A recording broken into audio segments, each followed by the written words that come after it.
morning, everyone. My name is Boluwatife Fola, and I am the programs manager for United Way, Nigeria. I'm really excited to have everyone here on the call. We are super excited to have our colleagues from United Way, Ghana, South Africa, and then to see the amazing attendance here today. I know we didn't do this, but I think it would be really nice to know where everyone is attending this event from. So if you do not mind, do you want to put in the chat box where you're attending this event from? Like I said, my name is Boluwatife and I'm attending from Nigeria. So I'd like us to please represent our countries. You may want to write Lagos, Nigeria, Accra, Ghana. I would like to see all of that going on. Yeah, I see my people from Nigeria, Abuja, Nigeria. Welcome. Welcome. Yeah, my people from Kaduna, Bauchi. Hello. Okay, yeah, Abuja.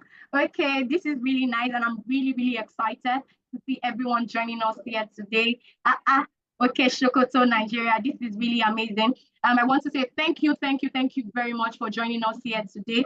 It's been a pleasure to have you. I know in Ghana it should be around 9:22. In Nigeria, yeah, it's just 10:22, and I'm sure that in South Africa it should be around 11:22, if I am not mistaken. So I understand again that it's quite early for some people, but it's really exciting to see that everyone is here today. So just as a way to move straight into the next thing on the agenda, I would be saying a short welcoming speech, and I know that Madam Diola had done that. Why? I'd already planned something, and I don't think that should go to waste. So if you would allow me, let me go over that. Like I said already, my name is Boluwatife Fola, and I am the programs manager for United Way Nigeria. And I consider this an absolute honor to welcome everyone who have already been making impact, who after this call will continue to make impact. I appreciate you all for joining this event to celebrate the International Women's Day and month. This event is hosted in collaboration with United Way Nigeria, South Africa, and Ghana. And we want to say thank you to all our esteemed speakers who we'll be hearing from very soon, our partners, and all of you who are joining us from every corners of the world. Your presence here today shows our collective commitment to accelerating action for gender equality. And as you know that this year's theme, Accelerate Action, reminds all of us that gender equality cannot wait. Gender equality is now, and every one of us have a part to play in ensuring that. I understand that progress has been made, but there's still much more that needs to be done for women and girls in ensuring equal opportunities, rights representation, and even today as we come together, I hope that as we discuss, we do not just share stuff. I hope that this brings about real change and this drives tangible change amongst all that we do. And I must tell you that United Way has brought together amazing change makers who are already breaking barriers, advancing policies and even driving actions to create a real impact. And we'll be hearing from every one of them very soon. I want to encourage you to be a part of this conversation. You can do this by typing in the chat box, reacting. You can use your emojis for clapping. You can send a lot of emojis to any of our speakers, our panelists, to just show them that you're here. And I want to say thank you again, and I want to encourage you to be a part of the conversation. Let's explore ways to make meaningful impact. I'm looking forward to all the conversations that we are about to have. Thank you very much. Thank you. I love already that we have already heard from our speakers and our panelists, those who inspire them. Many of them who are already moms. I love that they are also inspired by their moms, and I love to see this. I personally, this will sound a little too somehow, but I'm definitely inspired by the executive director of Nigeria because she has been a role model to me, and I love that. I see the laughter, so yeah, but I just have to say it. I can't help it. I know it sounds very cliche, but yeah, I love it. And I really appreciate my time. I'm learning from her and everything. So a little bit here and there. I know I've said so much already. Also, I would like to give the audience an opportunity to know. Let's speak about those who inspire us. That's our reason for being here. To accelerate action, to be a voice today. So I know our time is fast spent, and if you do not mind, I'll be giving just two people an audience to raise up your hand if you would like to speak, and I'll give you an audience to know. Just tell us anyone who inspires you. Would really love to hear you. And if you already have someone or you're not able to speak right now, you can as well just put that in the comment section or in the chat box. I will be reading it out. But if you would like to speak, kindly raise up your hands and I'll give you the mic. So yeah, anyone who wants to speak, tell us who is inspiring you or who has inspired you in the past. We want to hear, we want to know. You guys already know who inspires me, and I'm sure other people have shared. Okay, I'm seeing the chat box. So you people are writing names, Joy, Adiola. Oh, I'm guessing our panelists. Oh, I love that. I love that. Anyone else wants to say? Someone is saying my mom. I see that. Does anyone else wants to take the mic and just share who? Yeah, so this event is in commemoration of the International Women's Day, and as you already know, the March is the month for women. And this event is not just for women. I would like to say that this event is a collaborative initiative to further put women at the forefront of everything, to ensure that there is always the right representation for women everywhere. And as you know, men also should continue to champion women anywhere and however they are able to do so. So I'm guessing there is no one. Okay, I see someone. I'll give you the mic now and you'll be able to speak in a minute. Okay, so Rachel, you have the floor and you're able to speak. Okay, good morning. Good morning. Hello, good morning. Good morning. Okay. Can you hear me? Can you hear me? Yes, you're very audible and I can hear you. Okay, my name is Andon Rachel Nasara. I'm attending this event from Jos Plateau State, Nigeria. I have a lot of women that inspires me, but I want to pick just one. And the person I want to talk about is Chimamanda Ngozi Adichie. She's a lot of inspiration to me because I've read a lot of... Yeah. So I've read so many of her books and I've seen where she has outrightly tried to push for women recognition all over, especially here in Nigeria, where patriarchy is, a thing of, is a normal thing that is being practiced. We can see from 2 weeks back where our own senator Natasha was being shut out when she was trying to express her displeasure, where she has been disadvantaged, based on her sitting position and all of that. So I'm seeing Chimamanda as somebody who wants to push for that gender equality we are all talking about. Thank you so much. Thank you very much, Rachel. I think it was nice that you brought up the current situation in Nigeria, and that just further shows us that there is no better time than right now for us to be speaking about women and putting women at the forefront of this. So thank you very much, Rachel. I see a lot. You guys are coming around. I love that. So why I'm not able to read everything in the chat box, I see someone writing, inspired by the incredible executive director of United Way Ghana, Miss Festuna Abi. Thank you. And yeah, I have another one. I am inspired by Prof. Ekundayo, a lecturer from Ambrose Ali, University of Ekoma. She has successfully built schools in localities for the poor people, so everyone can have access to quality education. It's really amazing to see the things that women are doing and they are driving.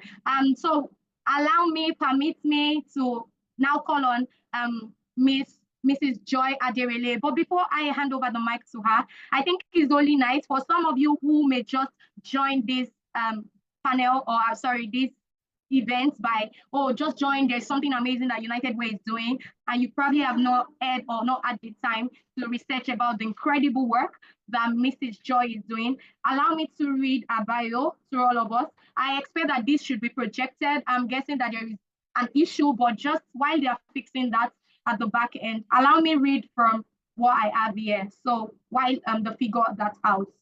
Mrs. Joy has over 20 years of experience in strategic leadership, gender equality, advocacy, and management of large and complex donor-funded intervention. As Nigeria Country Director at Self-Help Africa, she manages a portfolio of over $8 million across food security, female empowerment, and climate resilience, overseeing over 40 staffs. So yeah, I have it here now, and it's not convenient for me to read from here, so allow me. Yes, previously she supported the $100 million Women Economic Empowerment Project at the World Bank, ensuring gender integration and technical oversight for over 300,000 beneficiaries. At Mercy Corps, she led multi-sectorial projects in girls' education, economic empowerment, leadership, while co-designing the Coca-Cola founded Youth Empowerment for Success. I don't know if you know about the YES project, but I think I know about it. And covering over 6 African countries: Kenya, Liberia, Nigeria, South Africa, Tunisia, and Uganda. Joy holds an MSc in psychology from University of Ibadan, Nigeria, and a Harvard Leadership Certificate. She brings experience in mainstreaming gender in locally led led intervention, women's leadership and sustainable development program. With a virtual applause and clap, please do well to welcome Mrs. Joy Aderele. That is so inspiring. I love that. You're welcome, Ma. Thank you. Yeah. Thank you. Please confirm you can hear me. Yes, you are audible. Thank you very much. I'm so glad to be here. And just to say a big thank you again to Adiola for the honor. We've known ourselves, like she mentioned, from a previous project, back from Engine and then the YES project. So I'm so happy to be here. And happy International Women's Month to all the ladies. And just want to particularly recognize the men that in our midst. We call them our he for she's, our he for she, our heroes. So thank you. Help me shout out to every male that is here. Thank you so much for joining. So I've been asked to talk about the future of women leadership in Africa. And that's what I'm going to be doing. I'll just delve into that immediately because of time. So in 2014, which is over a decade ago, there were 3 women in serving as head of state across Africa. It's interesting to know that 10 years down the line, by 2024, there were just 2. The president of Tanzania, Samia Suluhu Hassan, and Nsumbo Nadi Ntawa, who became Namibia's first female president-elect. You agree with me that this is not progress. Women occupy 26% of parliamentary seats across Africa, a slight increase from the 25% that we had in 2021. According to the 2024 Women Political Participation African Barometer by the International Institute for Democracy. This looks like a slight progress, but in reality, if you look at country by country indicators, especially Nigeria and Ghana, I think South Africa is kind of leading the charts. So I'll leave South Africa out of this, but Nigeria currently has the lowest ranked in sub-Saharan Africa. There are currently just 16 women in the 360-member House of Representatives, and there are only 4 women in the 109 member Senate. And this source is from the Interparliamentary Union database. If you look at the ranking that I shared earlier, 26% Africa-wide, but in Nigeria, it's just 4.4%. And in Ghana, it's 14.5%. Like I mentioned earlier, South Africa seems to be doing well, so I'll leave South Africa out of this. Despite women, so moving from political leadership now to workforce, despite women comprising of a significant proportion of healthcare workers, our workforce in Africa, research shows 65% of female healthcare workers. They are underrepresented in leadership roles within health ministries. So while we have 65% of women in healthcare workforce, only 10% are in leadership across ministries. The same is also true when you go to other sectors. Because of time, I'll just let us look at agricultural sector. If you look at agricultural sector, where you have more than 50% of women in the labor force, they hold less than 20% leadership roles in the agri-cooperative and union. In fact, a very clear example is one of the projects that we're implementing. We're still analyzing the data where we have clusters of farmers that we call the Farmer Field School. While we have more women in these clubs, we have 20 of these clubs in Benue, and 19 of 20 leaders are men. It's even very interesting that in some of these clubs, when it's time for election, the women will not vote for themselves.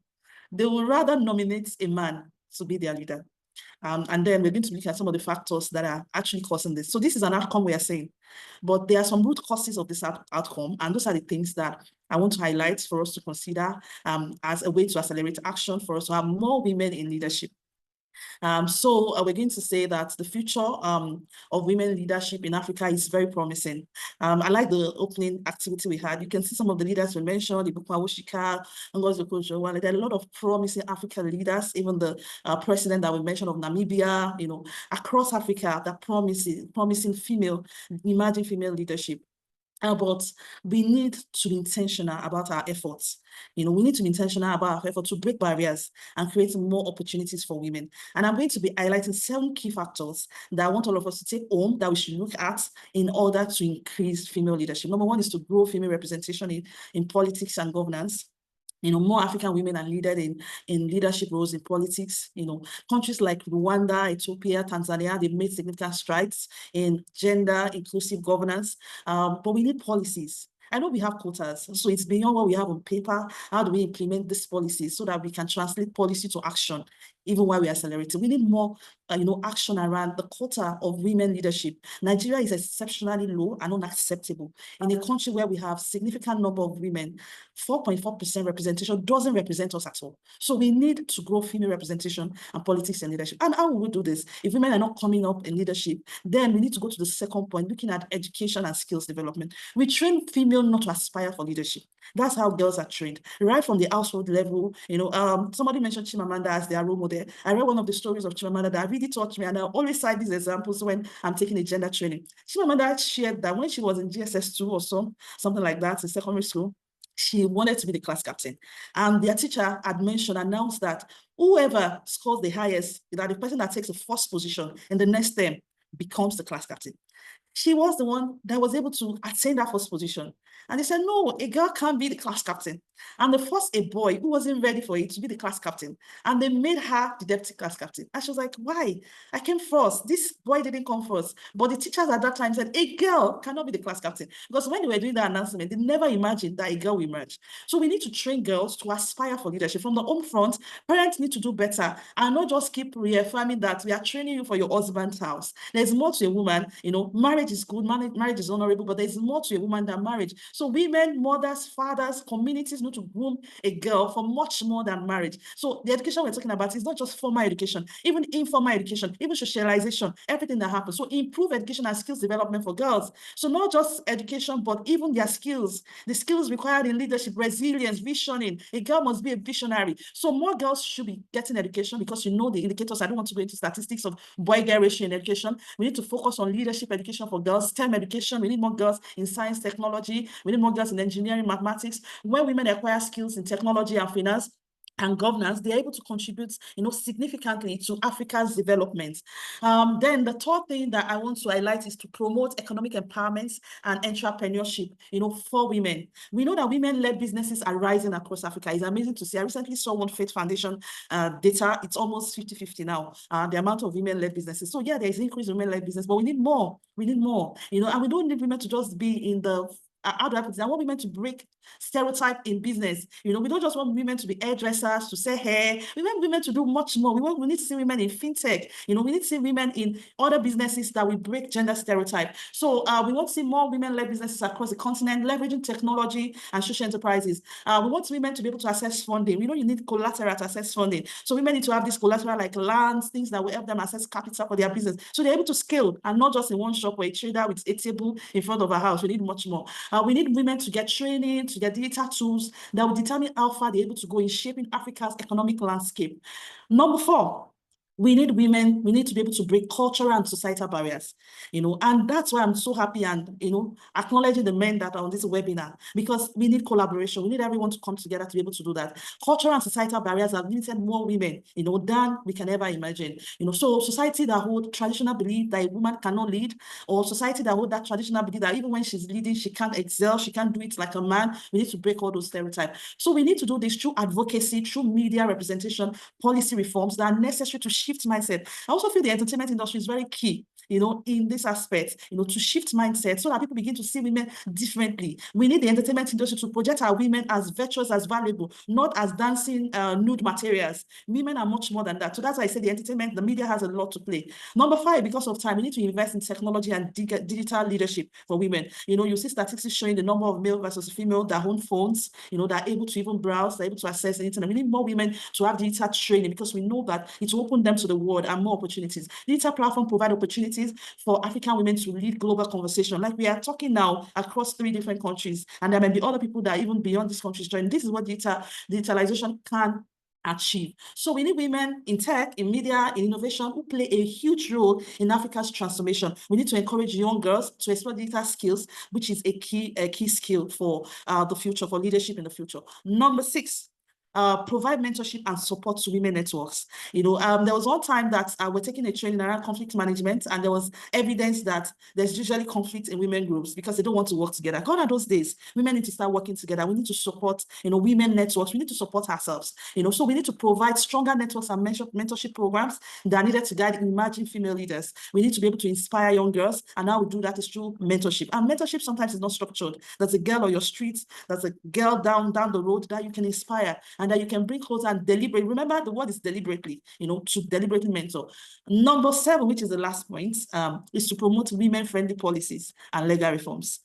Just based on what someone has shared, what just happened now, we're talking about underrepresentation in our Senate, in politics, and one woman is already on suspension, one woman down. So we need more policies that are women-friendly, that protect women. We want to give women voice agency. We want to be able to support women to maximize their potential. So government organizations must create policies, even within our organizations, gender-friendly policies, like maternity leave, like breastfeeding rooms, in offices, so that women are able to nurture and also still progress in their career. They don't have to drop off their work because they are nurturing life. In conclusion, the future of women leadership in Africa depend on our collective efforts.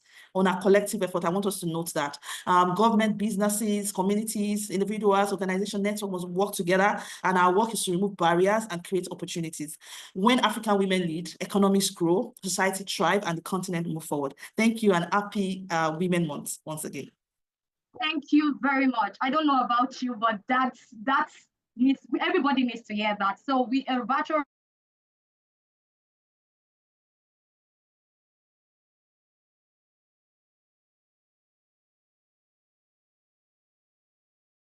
round of applause. I want you to please appreciate Mrs. Joy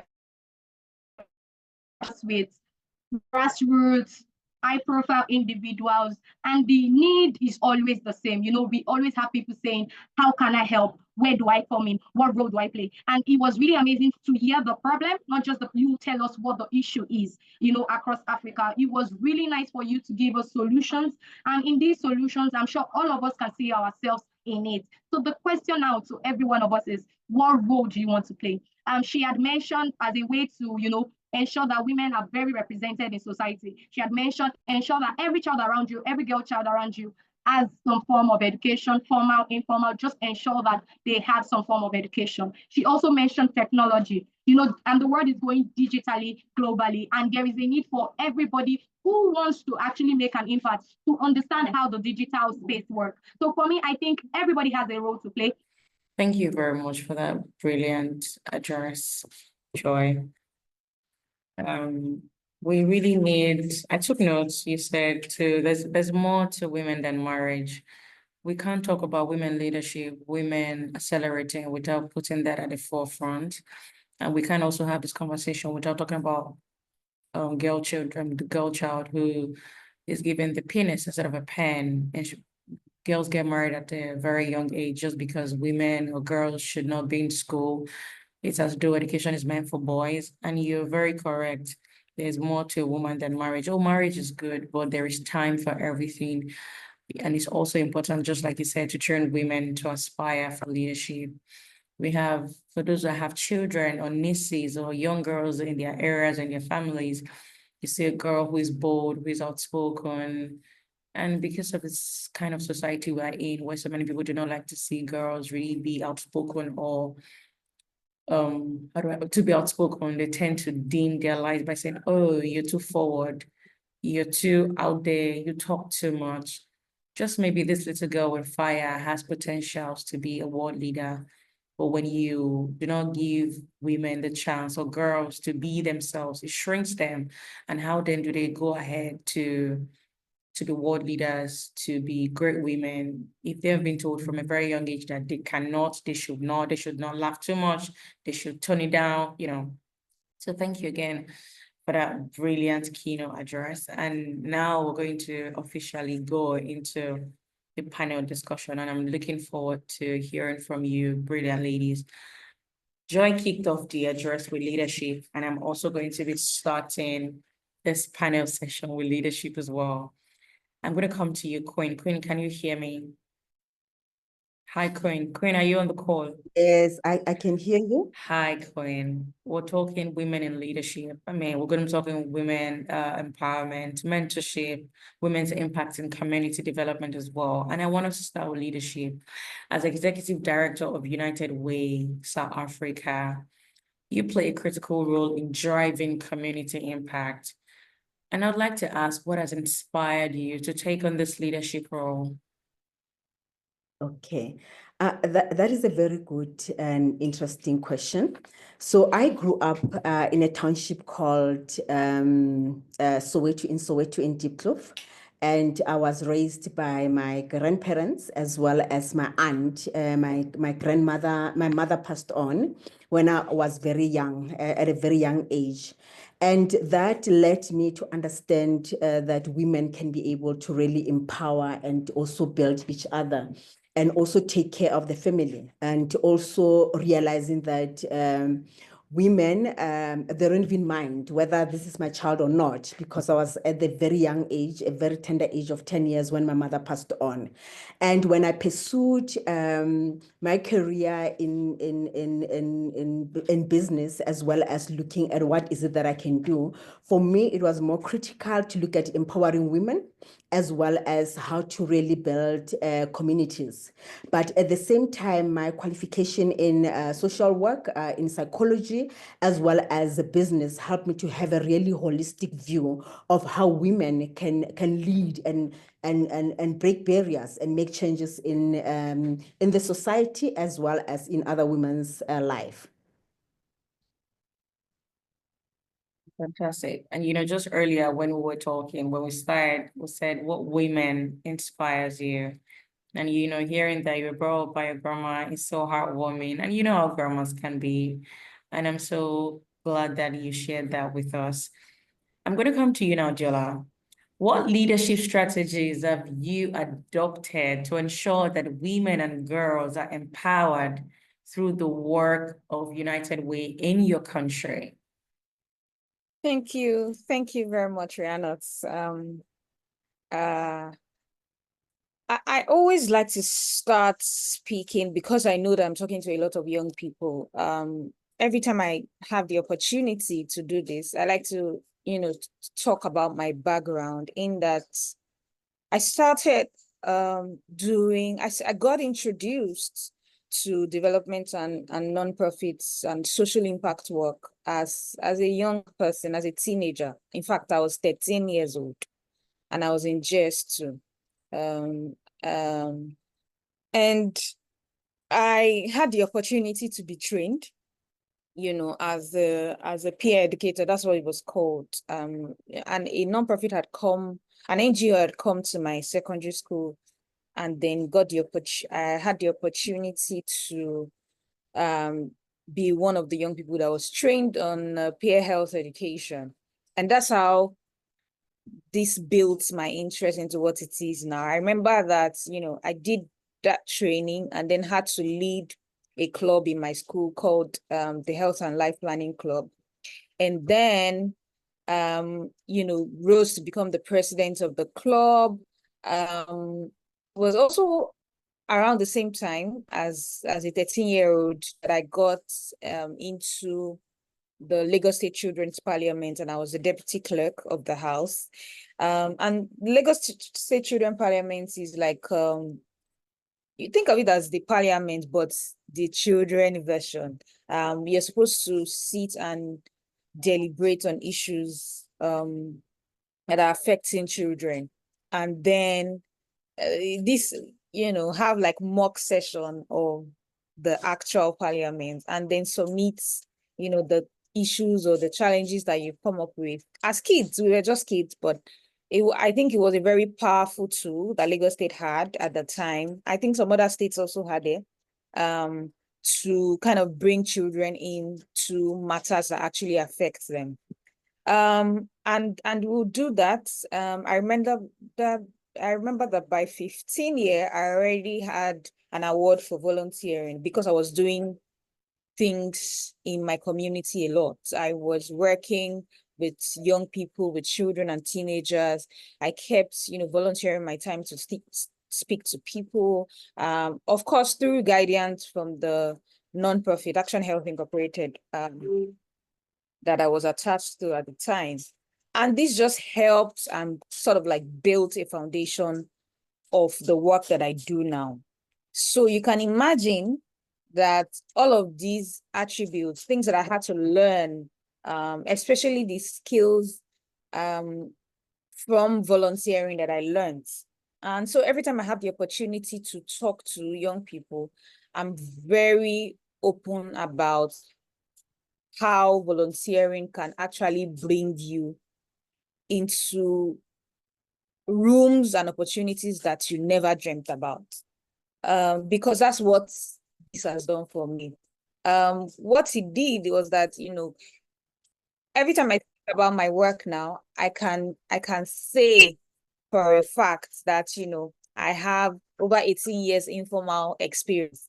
And, you know, when you say that, people listen. What do you mean? How old are you? You know, and then you start telling them these stories, and everyone is like, oh, yeah, now I see why you are this deep. So it's just an opportunity, just, you know, saying this so that young people begin to see reasons why they need to start from where they are now. Don't think you're too young. Don't think you're too old or whatever. Start to do something now for your community. Now going to your question, which is about leadership strategies, because of that background I have, working with young people, especially women and girls, has always been something that I'm passionate about. And so in all of the programs that we have, we intentionally enroll more women and girls. So you would always find like a ratio of 60 to 40, 60 to 40 in terms of girls to boys. That's what you'll find on our program enrollment database. And it's intentional. It's to give women more opportunity because we know that they are disadvantaged in whatever community that they are in. We also try as much as possible to use criteria that are specific to certain groups of women and young girls. So for example, in our criteria for some of our projects, you will find things like, young mothers, married before the age of 18, has a child before the age of 18, widowed or divorced. We intentionally bring women in, include them into the programs, and spell out those criteria such that you don't feel that, it's not my type that they are looking for there. No, it's actually your type that we want. You know, so we include them intentionally into our projects. Another way is that we also provide facilities. If you listen to when Ms. Joy was speaking, you know that she also said things about structures and facility to support women's training and skills development. You cannot be having a training or skills development program, and you say that, oh, if you have a child, leave the child at home. You've already excluded people. You've already excluded some young women. You've already excluded some young girls who had the child or who already have children that they need to take care of. So what you should be doing is that you're bridging that gap, ensuring that, you know, there are facilities to help them take care of their kids while they stay in class to learn, or, you know, the people around them support, you know, build community around them to support their training session, either by helping them to take care of their kids while they are away, you know, those kind of things. That's how you involve them. Every time we also work with communities, we intentionally request for female leaders within the community. Because what you would find is that you would find women or male or men dominating the leadership position within a community. So for example, you go and you say, who is the ballet of this community? We have a program that we want to do. Ballet comes out, is a man. Who is the deputy ballet? Deputy ballet comes back. For those who are not Nigerians, ballet means like a chief or community leader. Deputy ballet is also a man. You know, things like that. And you're wondering, okay, so there is no woman representation in this community. Why? And then, you know, oh, we have woman leader, or we have Iyaloja, who's like the leader of like the market. You deliberately request for those people to join your meetings. If not, they'll be excluded. And once they are excluded, there's no representation for women in that program. And so that's also something that we do. And I think I would like to stop here so that, you know, others can also speak. Thank you very much, Rihanna. Thank you so much, Diola. When you started talking, you mentioned volunteering. You know, they say volunteers don't only have time, they have heart to do something from your heart, what it calls, without thinking of the monetary aspect. Like, oh, do I get paid? I know we young people like to make money. Like, is it gonna fetch me money? Is it gonna fetch me money? Well, you know, there's some things that you just do. Just, you know, I say the only race is the human race, and it's really important that we care for each other, we love one another, and we treat each other with dignity, kindness, compassion, and respect. And this has nothing to do with money. The English people would say, if you don't have it, you don't have it. I want to volunteer for a cause. I do not care if it will take my day, my time, but I want to do this because it impacts the lives of other people positively. So thank you for sharing your story with us. Faustina, I want to come to you. United Way plays a significant role in empowering women economically. And I'd like for you to share with us a project or initiative from your country that has successfully impacted women's financial independence. Right. All right. So we do a lot of programs that are focused on women empowerment. And what we do is that we focus on parents and caregivers plus people who have gone through abuse, either through domestic or even who have gone through trafficking. Those are the people that we focus on for our women empowerment program. So with parents, we realize that most of the times it's the women who take care of the family and not the men. The men sometimes provide the finances, and the women really do the main work of ensuring that the children are enrolled in school at the right age and also have all the things they need to be able to excel with their academics. So we focus on the parents, or let's say the women or the mothers of these children. Sometimes they have the desire to get the awards or that they need to be able to go to school, but because of some constraints that they are faced with, they're not able to really get the full amount they need to be able to do that. So our focus on them is that we look at what they are currently doing. So for instance, a lady in Community National Region in Ghana had a supermarket shop where she sells stuff to raise some money to take care of the children's education, as I mentioned earlier.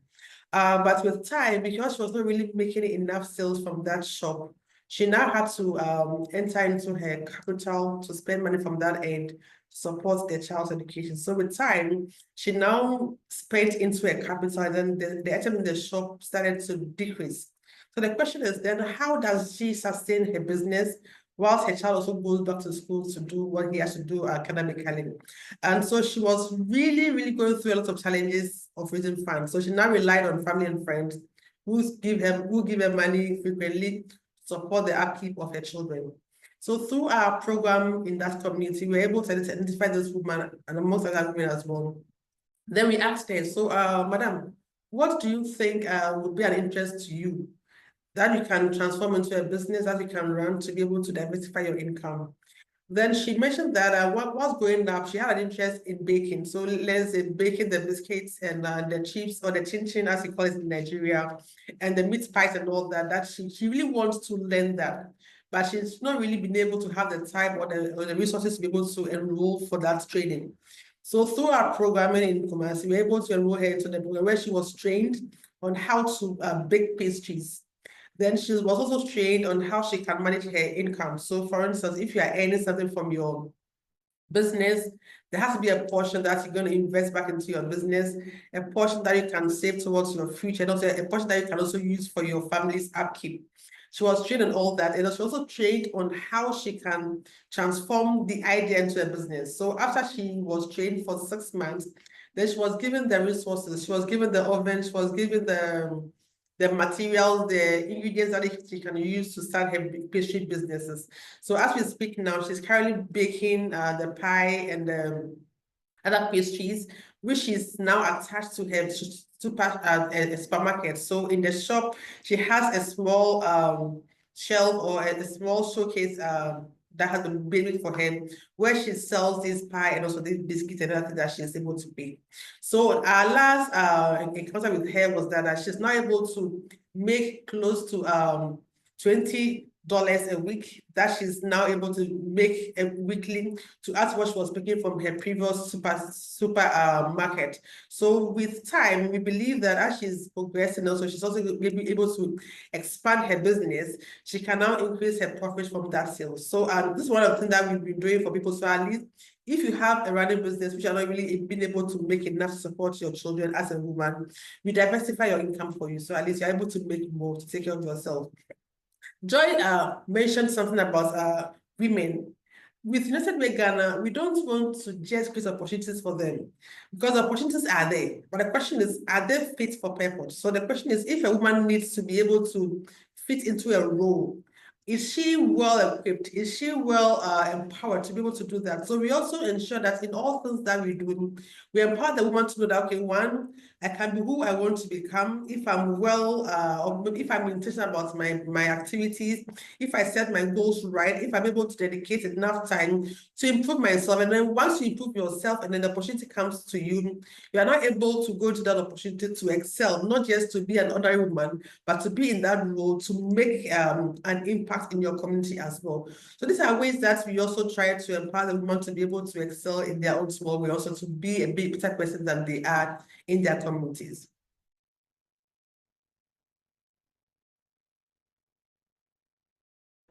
Bernard, would you like to unmute your mic? Thank you so much, Faustina. We can't talk about abuse without talking about women empowerment. They go hand in hand because if you survive abuse, you realize that you're naked. And the question is, where do I go from here? And, you know, to hear that a woman survived that and then she had people like you, United Way, to support her.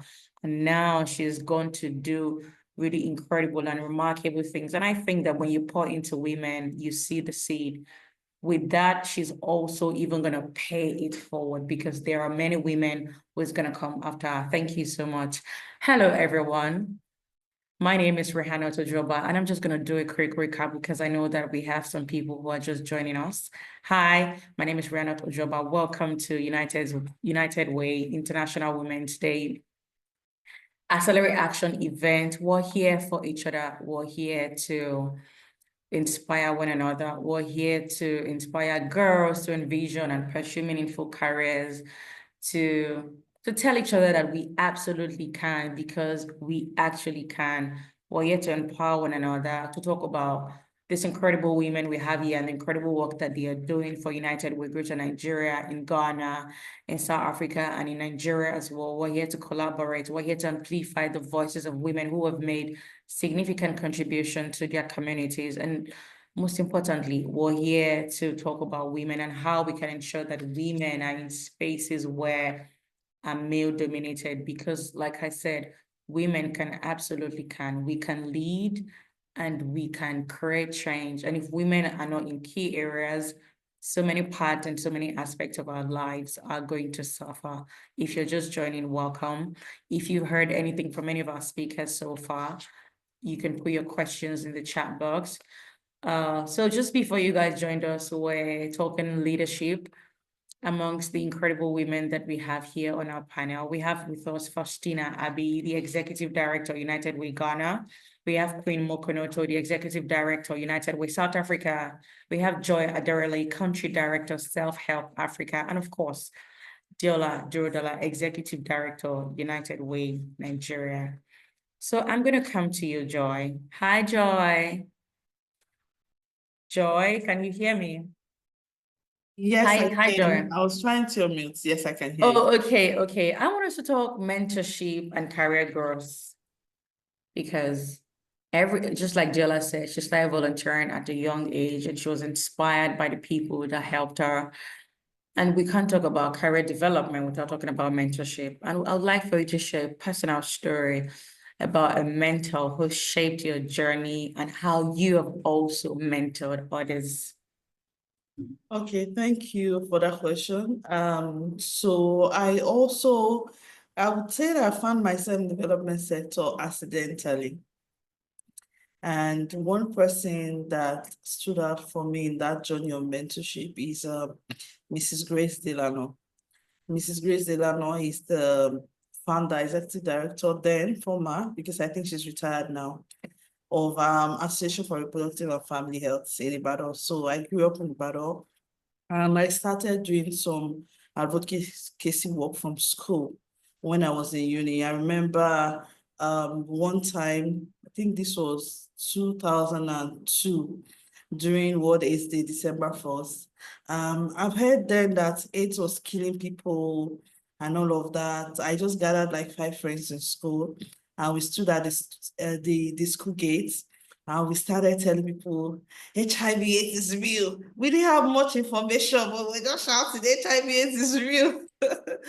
So, but Mrs. Delano had been in the development sector for a while. She's, I think she trained as a nurse, and she was leading reproductive health work then, and very prominent. So I came across her, and she embraced me, and she started investing in me. And I would say that my career was accelerated because I've had like right mentors, you know. One other thing I want to acknowledge is a lot of people say that it's very difficult to work with female leaders, but I want to say that I have been very, very lucky to work with female managers. I've had really amazing managers. There was a time I did a post on LinkedIn just appreciating them, from Mrs. Delano that I started with, who pointed me to this sector, because there's nobody in my family that is into NGO work. I didn't know that NGO, I didn't know that word NGO existed. You know, I wanted to be a banker and all of that, but just meeting her shaped my aspiration, and like, oh, I don't want to be anything except this. And I'll say it's been over 20 years in this field. I'm very fulfilled. I'm very happy. I look at the lives transformed, you know, and I'm very happy about the progress, the outcomes of our interventions. I've been opportunity to be part of different projects ranging from reproductive health to youth development, women empowerment. And the result, the outcome, especially when I go to the field, gladdens my heart much more than my salary. So now, apart from Mrs. Delano, there was also another woman who is late now, God rest her soul, Mrs. Adebola. She was my first manager, and she was very patient with me to also teach me, you know, concept notes. You know, when you resume a job, they just throw you in and say, yeah, give us a concept note. They don't even know if you were not taught how to write a concept note in school. So just holding my hand and holding my hands, you know, to build my skills was very, very important. And I think what is also important in mentorship is not just teaching people skills, but having the listening ears. Sometimes you just want to rant. And there was one time I was going to make a decision in my career because I was in a difficult place. And I remember I went to a woman, Mrs. Sharon Ayeni, like, I'm just tired of this job. I want to go. And she said, no, don't go. Take some time off, take some leave days. When you come, you feel better. And that was exactly what happened. And guess what happened? When I came back from the leave, 2 months down the line, I was promoted. You need women that will have listening ears, and I will encourage you to just stay, to keep on holding on, you know, because we need resilience. The workplace is not easy for a woman, especially because you're juggling a lot of things. I don't want to miss anyone. I want to call all the females that have helped me.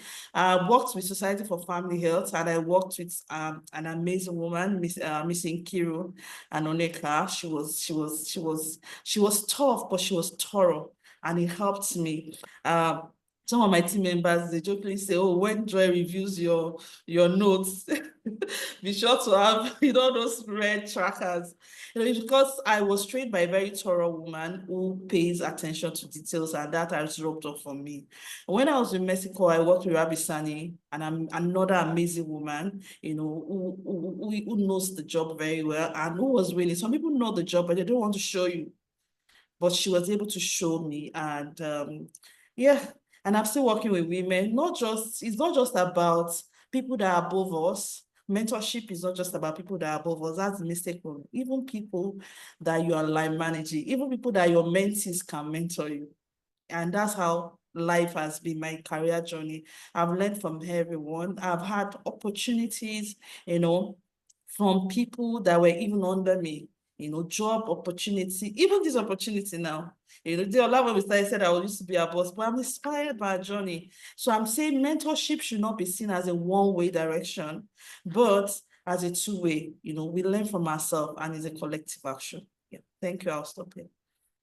Fantastic. You know, I believe that when people say that women hate each other, women do not support each other, it's one of the biggest myths, because if you speak to women in leadership, in their stories and how they achieved what they have, or in their journey to success, they'll tell you that there was a woman, there were 2 women, there were 3 women So if you're a young person listening, I really do hope that you'll surround yourself with young women who inspires you or someone that you look up to. And it doesn't necessarily have to be somebody in leadership. People have traits that you can imbibe. People have some values that you can also imbibe in your own personal life. And you may not be able to change the world, but as if you have some certain values or some certain characters, you are helping the world be better, I assure you. And in Joy's speech, she talked about resting when she went to meet one of her bosses and they told her to take time off and leave. In this work that we do, the role of rest is really key. The role of rest is really important because sometimes it can be emotionally draining and you might find yourself asking, how did I end up here? What is my business here? Why am I trying to save the world? And sometimes you feel the burden of what women and girls are going through, the injustice, and it can be overwhelming. It surely can. And however you feel is valid. And we have to prioritize rest. We have to nurture our body and our soul because we put in all of this into the work that we do. And if you're listening, all the volunteers, everybody trying to create change, I hope that you're able to nurture yourself. You take time to rest.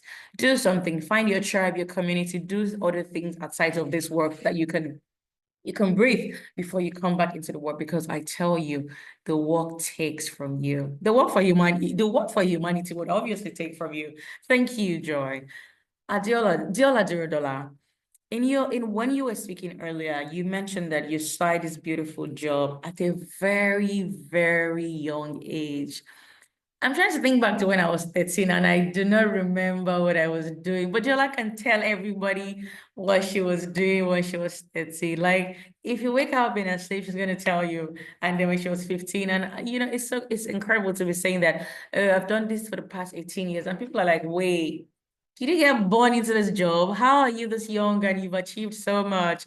And that brings me to this brilliant question. Well, I know that you probably shared it in the past, or even maybe you touched on it this morning, but we've also had more people join us as well. What advice would you give young women who are seeking mentorship but unsure where to start? Thank you.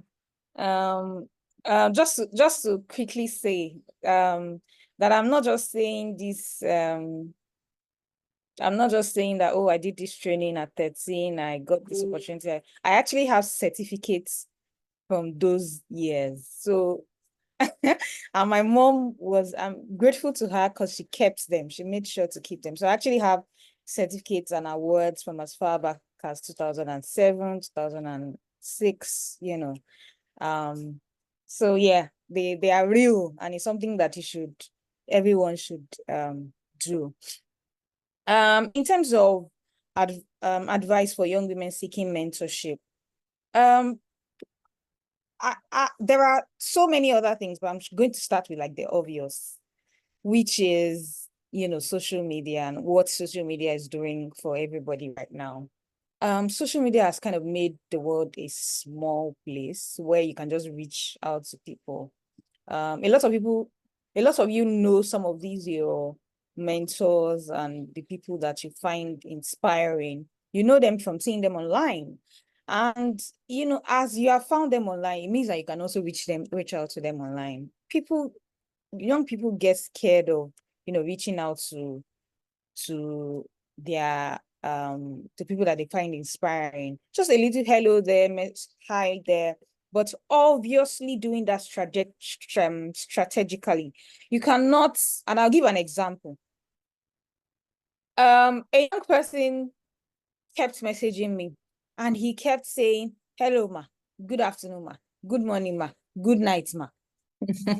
He didn't say what he wanted. So in fact, because I know someone who knows him, I kept asking, and the person is on my team, I kept asking him that what does this guy want and why does he keep, trying to message? Sometimes he tries to call and I'm in a meeting, I'm not able to get back to him. That's not how to message people. You write, even if it's a text message or an email or a LinkedIn message or an Instagram message or whatever, you write it as though you're writing an email, and put all the information and all the requests that you have in that one message. Nobody has time to be reading and responding to your good morning and good afternoon. Because let me tell you how this eventually ended. He apparently what he wanted was an opportunity to serve with the organization. By the time I eventually responded to him, we had just hired somebody who was going to resume the next Monday, and he was telling me on Friday. So you miss out on a lot of opportunities when you don't have good communication skills and you don't know how to reach out to people. So that's something that I think is very important. It's not just about connecting with people on Instagram or on LinkedIn or on Twitter or anywhere you find them. It's about strategically placing yourself in such a way that they listen to you or they take you seriously. There's that. There's also the opportunity to leverage your existing network. I always speak about networking across all levels, not just networking with people that are higher than you or above you. Sometimes you are lucky and they respond to you. Other times you are not, but you'd see your colleagues, people who are on the same level as you, who you're all trying to build together at this time. Network amongst them as well. Jointly put together projects, jointly collaborate on programs, jointly write proposals for for proposal funding, for grants. Jointly work together. Don't try to do everything on your own. That's a way to mentor one another as well, because the strength that I have, you might not have it, and the strength that you have, I might not have it. So when you network amongst the people on your level as well, you also network amongst people younger than you. And Ms. Joy already talked about that, so I'm not going to dwell on it. There are you must develop the attitude, the right attitude to see the potential in people. Everybody, whether they're older, wiser, richer, or whatever, people on your level and people below you who also have a lot to give. You heard earlier when Bolu was saying, oh, she meant she finds me inspiring or whatever. But I also have learned a lot from her, just from handling my team and handling and dealing or leading them. I've also learned from them. And it's important for you to decide that you would be able to be so open to learning. And I learned that from one of my mentors, who is unfortunately late now. Every time she saw a new word, she would ask me, Ajala, what does this mean? And what do you millennials, you young people, what do you call this? What does this, if she sees like a, what's it called now? Like an abbreviation, these are our coding and some of the slangs that we use. She would ask, what does it mean? How do I use it in what context? And I used to laugh at her that, oh, you're young at heart. You don't want to be old. But I see what that does now. I understand it now, especially when we're dealing with Gen Zs. You have to know these things. So you're not thinking that you're above everybody just because you're the boss. No, you're also learning from people as well.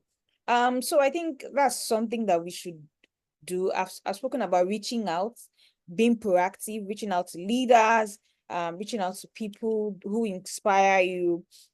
And I've spoken about peer mentorship, mentoring yourself. Those of you that are on the same level, jointly working together. And also, I think another point I'll add, and the final point would be on attending events and networking programs like this. It could be virtual, it could be physical. Make sure you are there. You see, what you are doing is that you are strategically positioning yourselves into spaces, especially in places where you want to go to. Every time you are in an event like this, after the meeting, send a message on LinkedIn. Hi, Ma, I joined the session. I loved what you said about so and so. You never know what's going to happen and how that chat would go. I was in a session a few days ago, And, you know, this young person was just complaining about, oh, I'm, you know, somewhere, I've not been able to volunteer with any organization. I don't think they are genuine. I don't this, I don't that. You know, she took the mic and you could sense that she was frustrated. She had tried to reach out to a couple of organizations and she wasn't getting any help. And I was there and I just said, you know, just send me a message send me a message after this. Where are you? She said, Anambra. And I know an organization, you know, that I even used to work with, that had some projects like that. And it doesn't take me anything to do an email to the current CEO, you know, hello, hi, this is this person's CV. I would like for you to give her an opportunity to even speak with you. It doesn't cost anything, you know, but it's because she attended an event like this and she took the opportunity to speak. When Rihanna has been asking a lot of questions, you know, she's take the opportunity to type out your questions. If you don't mind and, you know, you're in a quiet place, you can also speak. Turn on your camera, let people see your bright face and be like, hey, who is this person?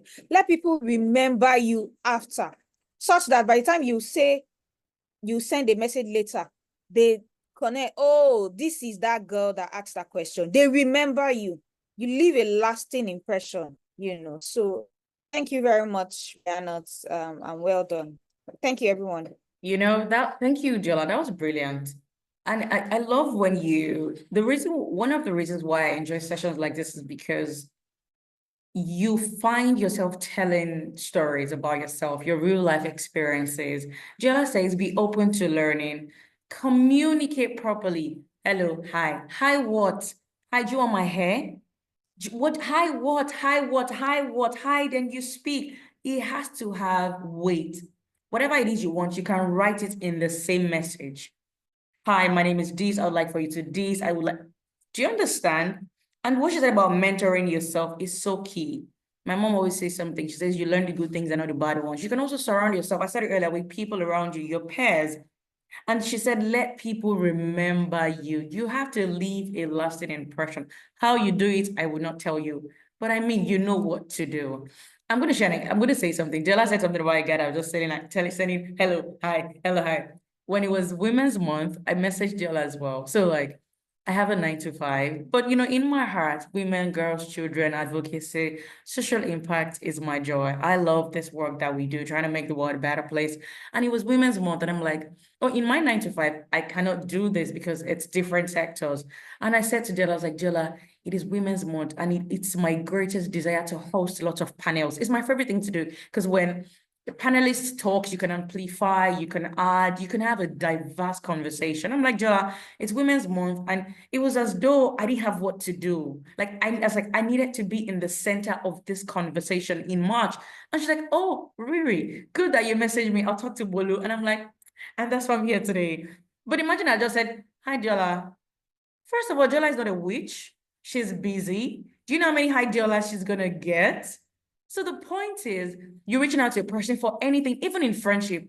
Hi, my guy. Hi, my guy. What? Hi, my guy. How you doing? I hope you're good. Just checking in. Let you communicate properly so people understand you loud and clear. Are you feeling me? I mean, hey, but you guys get what I'm trying to say, right? Thank you so much, Jola. Now let's talk community development, queen, my lady. I want to ask you, can Queen hear me? Hi, Queen. Hello, Hi, Queen. hi, I can hear Hi, you very Queen. well. What has been the most rewarding aspect of leading community development efforts throughout United Way, or through United Way, sorry? Okay, thank you for the question. I think for me, looking at all the work that we do around community development, but I will emphasize one that I would like to share, which is a program that we do in more of an informal settlement. And I don't know, a lot of people might understand that we have women who are really taking care of children. I think Joy spoke about it. Diola as well spoke about it, as well as Faustina spoke about it, that in most cases, the people who take care of children would be women. So we have areas where in informal settlement where we have women where they would take care of young boys as well as young girls. But one of the important programs that I would like to share is what we call early child development programs in South Africa that we have launched. And why early childhood development? The beginning of every child is education. And what is very important is to really develop the teachers who will be able to impart knowledge and develop those children, because those children will become adults and later on will be able to go and become citizens of every country. And also taking from what Diola and Faustina as well as Joy mentioned. So it's very critical, and that early development program that we launched in one of the informal area in Tembisa called Vusimusi Informal Settlement. And I will say is a very important program, because once we have empowered the children, both a boy child and a girl child, but most of the people who are doing the training, who are training the children are women. So we also have a program where we develop those women as teachers for early childhood development. We work with different sponsors where we make sure that those women are trained on number one, nutrition, because when you have children, they have to eat a great food. We train them on how to train the children ABC. As you know, from an early child development, that's what is needed, as well as how to really take care of the children from nutrition and hygiene, because hygiene is important when you are in an informal settlement or when you are in areas like Kote, Diola, if I'm referring to Nigeria, and also even with Faustina, you would know in an environment where there's no ablution facilities, where there is no proper hygiene, that kind of hygiene is needed.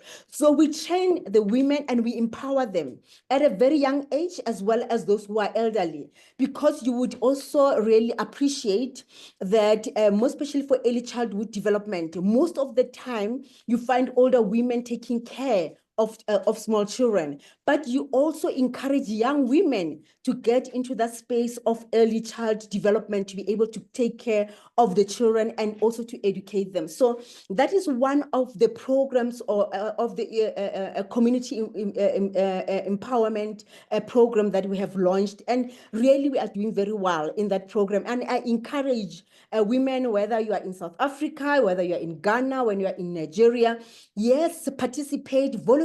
Diola spoke about volunteering. Volunteer in those parts and be able to learn to lead, but also to take care of both a boy child and a girl child for their own early development and growth. And thank you so much for the question. Over back to you, the facilitator. Thank you so much. Thank you. You all have been incredible. I know if we could, we could have this conversation with all day, because there's so many things to cover. But because of time, even I also have to take myself out of here. And I just want to say thank you, Diola. Thank you, Joy. Thank you, Queen. Thank you, Faustina. I have one last question, and I'd like for us to just touch on it really briefly, please, because of time. Please, I don't want to lose this job. Real quickly, in one sentence. I'm going to come to Faustina first. I want us to talk about mental health. You all are juggling multiple responsibilities and also this incredible job that you do. How do you prioritize your mental health? Really quickly, I'm coming to you, Faustina. Quickly, thank you. All right, so in our office in Ghana, we call something self-care. The sense that you don't really have to burn out every time. And my colleague Grace, Rima, and then also Mary are the champions for that.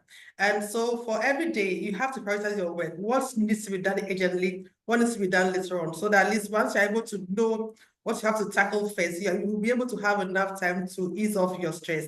And the one thing too is that on the weekend, we go on a walk. We have a walk that we call Walk with Tina, and I go with Grace and Mary as well. So we go on a walk just to take stress off our head, because once you are stressed out and you don't really have time to do things well, you would not be able to be productive in your office. So we do a lot of exercise and also prioritizing our self-care, not things that we do.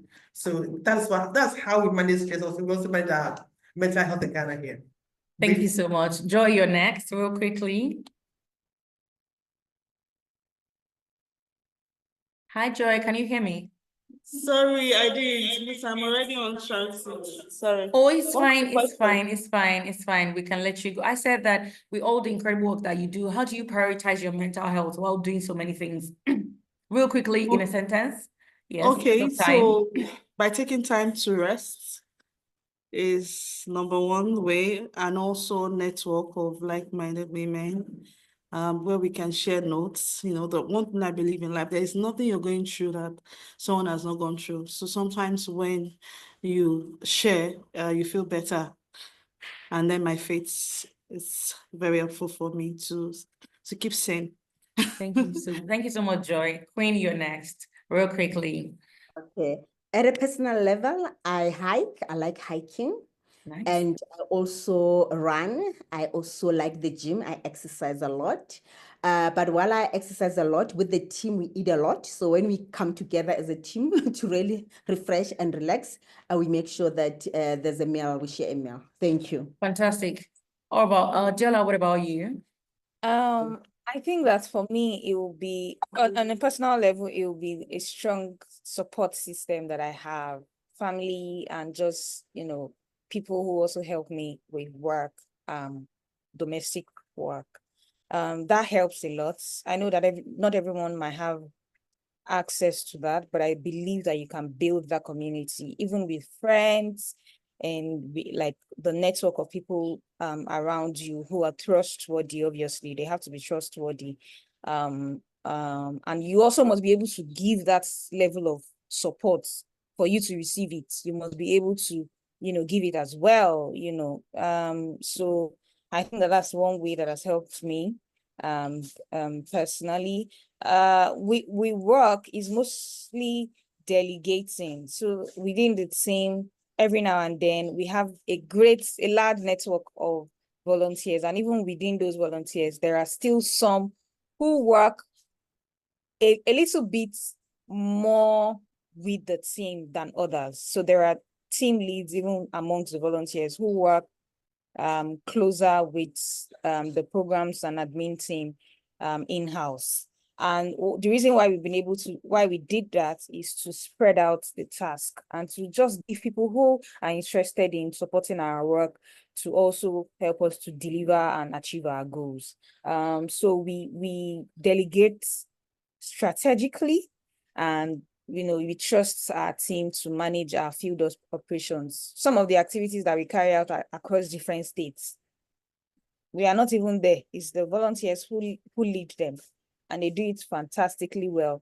They send us pictures, videos, and everything that we need. So I think that that's a way to spread out the task and also help everyone to take the rest that they need as much as possible. Thank you. Thank you so much, Diola. Thank you so much, Queen. Thank you, Faustina. Thank you, Joy. Thank you all for joining as we celebrate International Men's Day here. I've been inspired by this powerful conversation and this incredible woman who's taking time to speak to me. I just want to tell everybody that in your spaces, wherever you find yourself, let's continue to accelerate programs towards gender equality. Let's continue to uplift and empower women in our communities, in our workplaces, in our homes. And I believe that together we can create a more just and equitable and inclusive world for all of us, especially we women and girls who are usually at the receiving end of societal ills. Thank you so much to each and every one of you.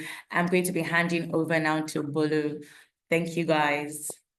Yeah, that was an amazing session, I must say. And I think that just brings us back to United Way. There's so much in United Way, and this is very, very inspiring. And even to hear from Mrs. Joy, all that she shared. I love that even though she was not in the panel, I really love that she was able to help contribute to, important conversations. And it was very nice to hear, our thoughts and our insights. And to the amazing panelists, you guys, I'm not seeing anything in the chat box. I'm expecting us to be giving them a virtual round of applause, love emojis flying here and there. But I must say thank you very much for giving us the opportunity to be able to bring you on here today to share your lived experiences and, you know, all the amazing things that you're doing across the, you know, the continent in United Way, Ghana, South Africa, and even in Nigeria. And then for the work that Mrs. Joy is doing at Self-Help Africa, it's been inspiring. I know, because I've been seeing a lot of hand raised here, hand raised there, and I've had to like lower some of them because I don't want anyone distracting the panel session. So now is the time. If you have questions, I believe some already dropped some of their questions in the question box. But if you have any question or do you like to say one or two things, please be very mindful of time. Do not take up all the time. I know that you may have one or two things you want to say. If you're taking too long, I may have to mute you so just go straight to the point. What's your question? What's your contribution? And I would let you speak. So in the next couple of minutes, why this program is wrapping up, because after this question and answer session, we'll take a little feedback because we want to hear from you, and let's see how that goes. Then we'll close out on the event. So now the session is open for questions, and we can now start asking questions. While you're asking questions, I want you to continue to keep in mind, what is that thing you want to do? What is that role you want to play in accelerating action, you know, for women and for everyone? So yeah, any question, I'll give one or two people the opportunity to unmute their mic and speak. But in the next minute, if I don't get any questions, I'm going to take one I think I saw earlier, but I've also been answered, and I think it's about mentorship. Someone asking, how can I be mentored? I'm sure we've spoken at length about that. When it comes to mentorship, it's not just about mentor me. It's also about you mentor someone, and before you know it, you yourself would start getting mentored, voluntarily or involuntarily. So yeah, I'm not seeing any hands raised, so I'm just guessing that there are no questions or contribution. Oh yeah, please, Mrs. Christina. Yeah, you can unmute. Is it me? Okay, that's good. All right, so I want to touch on the mentorship in the sense that people see that as a form to know someone, but that's not the right way. Mentorship means that you have assessed yourself and you have a goal that you want to achieve. So you need someone to guide you to achieve that goal. So if you don't really have a goal for yourself, you cannot go into a mentorship program with anyone. So as young people coming up, you need to find yourself, okay, so what do I want to become in my career life? How do I want to pursue higher education? How do I want to improve my health life? So once you know these areas in your life and how you want to do well in those areas, then you find someone who has the experience in that area, who can hold your hand to help you to achieve that goal. But if you just know Diola, she's popular over there, and you want to be, oh, I know her, she's mine, whatever it is, you just want to make a cliche that she's my mentor, just to have that name by yourself, that you are not really going through the mentorship program very well. So anyone who wants to be mentored needs to find out, what do I lack to be able to get to where I want to get to. And once you have that mindset, then you now find a person who will have the time, who will be able to coach you to be able to attain that position you want to attain in life. So that's what I wanted to add on to the mentorship program that we talked about. Thank you. Thank you so much. Yeah, I totally agree with that. There is a need for goals and needs to align. So don't just go to everybody for mentorship, because you need goals, the mentors and mentees needs to align. On that note, we'll be going to the next session of this event, and that would be, I want to hear from you. I know some of us are shy, and then something would be sent to the chat box now. I want us to click on that link, click on the link, and let's just, something will come up. So allow me to share my screen in a minute. I'll do that now. But there is, you can click on the link, or please, anyone help me share again that link to the chat box. Yes, and I'm going to share my screen now to just project. Thank you.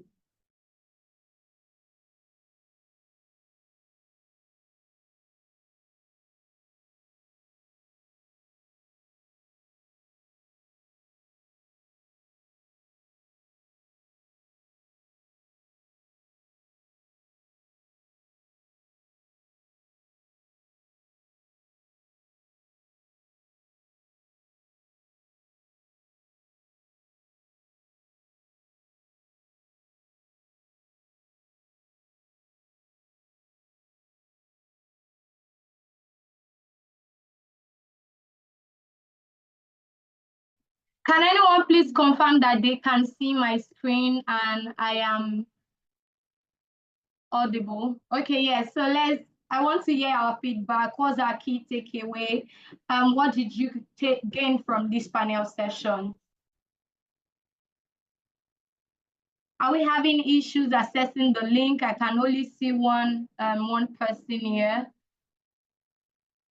Okay, yeah, so we have here inclusion and intellectual development of the girl child. Definitely, there is a need for us to include the girl child.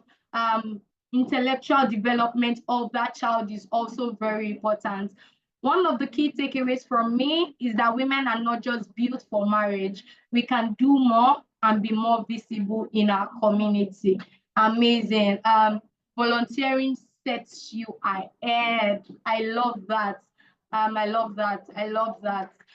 So do we have more people sharing their thoughts? Just let me know in the chat if you're having issues seeing the link. We'll move on to the next question now.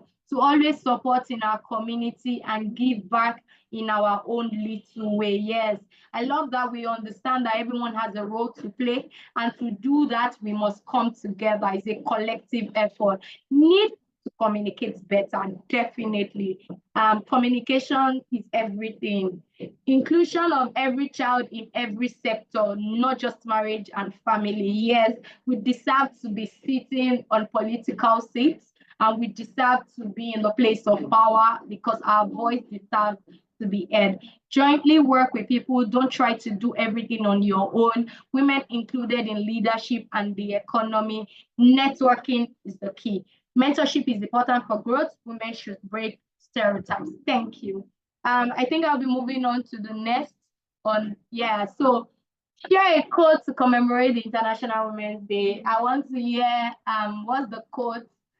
Because I'm doing this right now, I'm not able to share, but there is something that resonates with me every time we are in the International Women's Month, and and funny enough, it aligns with the theme for the year, and it is not just to create impact, but to create impact that are in ripple effects. Don't just create impact. Ensure that your impact, even when you're not there, someone else is benefiting from that impact. So create a ripple effect while creating impact. I'm not seeing any comments, so I'm guessing again that is there anyone having issues with the link? If you are, please help me share again to the chat box. Let's have other people contribute to this conversation.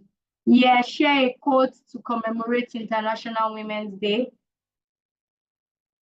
Yeah, the link has been shared again, so you can now contribute. So let me see if I have more comments. Okay, sorry about that. Women are powerful. I don't think there is any other way to put that. Women are powerful, period. Period. And if you understand your power, I think you would work in that power. If you understand that you have the power to make all sort of change, I think you definitely begin to work in that power. So it was nice for this person to have, put that out again, to say that women are powerful. Yes, girl power is great power. Training a woman is training a nation. The first time I heard that, I was a little confused. Ow. But then I realized that women really are the bedrock of a family, and they are at the forefront of instilling all of these changes. And you just see that women are so passionate about making change, making a difference, and you see them do that, especially when they are with men who let them strive. Then you just see them more. Women are peace setters. I love that. When women lead the economy, growth. When women lead the economic growth and the country becomes better. I love that. Because I'm not able to take much of our time again, we are already far behind schedule. I'm moving on to the third one, and I think that's going to be the last session. Women are superheroes. There's no limit to what we can do and accomplish. Thank you, guys. So yeah, let's provide feedback on the overall virtual experience. So while we are doing that, I'm going to Also, while we are sharing our feedback on the overall virtual experience, you can also raise up your hand because we are now in the session of networking. But can I get drum rolls in the chat? Can we start making some drum rolls emojis in the chat? Because I'm about to, say something really, really, I'm sure all of you would love it. But in the meantime, I'm hoping to get more responses on provide feedback on the overall virtual experience. Thank you. The event was simply amazing, insightful, and awakening. Connectivity was great. I enjoyed the program. We love to have you too. We love to have you. Because of time, we may not continue with this again, but I want to say thank you very much for joining this session. We appreciate your time. For all the panelists who had spoken so well about the work that they do, and for all the amazing volunteers who support this work. I must say you guys are the real MVPs, and I would love to give you all a big, sending you the love emoji. I'm hoping that it means for something or it counts for something. Yeah, so thank you. Now we are in the last session of this program, and that's just networking. I'm just going to, go through the chat now, unmute mic, raise up your hand, you can just tell us about yourself shortly. Tell us your name, what country you are, and yes, and then in the chat room, you can maybe share your LinkedIn profile, your Instagram. Let's network. Yes, this is why there is a need for the drum roll, because we have put together freebies for you. Who doesn't like freebies? I love freebies. I love a gift. So we thought of it that, what else? We've given you so much. What else again can you take home? Because we want you to take something home. And I'm sure that a link will be shared to the chat now. This is a list of podcasts and books that you can read. It's for women in business in general, lifestyle, mental health, just basically things that you may not know about this podcast and the value that they are giving out, and we would like for you all to have it. A link will be shared now, so I expect that link would be just be on standby, and yeah, let's do that while I allow people introduce themselves and just network. I already see a lot of people networking by sharing their profiles in the chat room. A minute. I know I saw hand raised up. Yeah. So I'll allow. Okay. So do we have? Hello. Please, can you confirm if the link to the freebies is now live? Because everybody must take something home today. Yeah, I can see it. Yes, yes. So Blossom Downsy had shared that. So I would advise Blossom, can you continue to share that so that no one miss it? Thank you. So Tari, Mary, anyone really, I'll give you can unmute. I already see you introducing yourself in the chat. Let's just hear from you. So I'll do that, and that will bring us to the end of this session. Yes, so the link is there. Okay, because of time, I'm not sure I'm able to even allow anyone to speak again, but I see that a lot of connection is already happening in the chats room. So I'm just going to close this event. Allow me close this event by saying thank you very much for joining, for taking out time to join us today for United Way International Women's Day event. We sincerely appreciate all our speakers for sharing their insights, and for every one of you for being a part of this crucial conversation. We have heard today that accelerating action means moving beyond just words to impactful change. And you do not have to do something so big. You can start from just where you are, whether it's advocating for policies or investing in women-led businesses, or even ensuring access to education and healthcare which is something we have continued to speak on today. I want us to know that the time is now. And I would like you to please type in the chat, say the time is now. The time is now. Let's put that in the chat box. Let's say the time is now. So as we leave today, let's each commit to one action, and it doesn't have to be big. Let's contribute to gender equality. I want you to know that every effort counts, and together we can create a world that women and girls can thrive. So this would bring us to the end of this event. So yeah, it's only right, even if this was a physical event, are we not going to take pictures? We are definitely going to take pictures. So if you're able to turn on your camera, I want to see all our beautiful faces. Because I will be taking a screenshot now. So please, I would like to tell us, please turn on your camera. I want to see us. I want to see everybody. Okay, I understand that only the panelists are able to do that. So I'll just randomly allow everybody. I'd allow everybody, take, and then I'll take a picture. I'll let you know when I'm about to take a picture. Yeah, I'll just take a picture now. So thank you. 1, 2, ready, go. Again. Thank you very much for attending this session. This will bring us to the end of this session. If you would like to connect, if you're based in Ghana and you're just hearing about this project, or you're just hearing about United Way for the first time, we love to know you. So the United Way Ghana email, website would be shared in the chat. You can go through their chats, through their website. You can volunteer to their work, and you can also advocate for the work that they do.